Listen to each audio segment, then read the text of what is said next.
In this video, I'm gonna teach you how to factory reset Oculus Quest 2 controllers. It's a very easy process, so make sure to follow along. In this video, I'm gonna teach you how to properly reset and then repair your Oculus Quest 2 controllers. If you are having trouble using them in conjunction with your headset, then follow these instructions and you will be able to essentially reset them.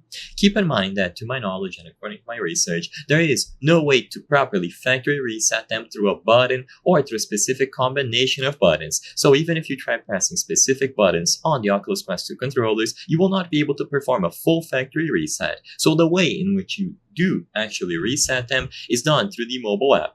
On the mobile app, you will find the menu option at the bottom right corner of the screen. So go into the menu, and inside you will have plenty of options. The one that you are looking for is devices. So go into menu, select devices, and you will see your Meta Quest 2. Make sure that it is connected to the smartphone app, of course. If it isn't, then you will have to set it up together.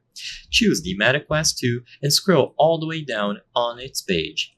At the bottom, you will see headset settings. This is where you will be able to manage the controllers that are currently connected.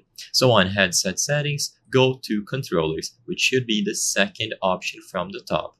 Immediately upon selecting controllers, you will see the left and the right controller. You will see the battery levels, and to actually reset them, just tap on a specific one and choose the option to unpair. If you want to reset both, then repeat the process with the left and the right. Once they are unpaired and you go back in the controller tab, you will see the option to pair them again.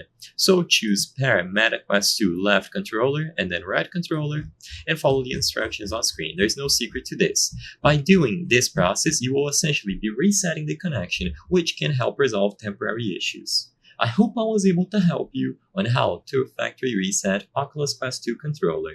If this video helped you, please be sure to leave a like and subscribe for more very easy tips. Thank you for watching.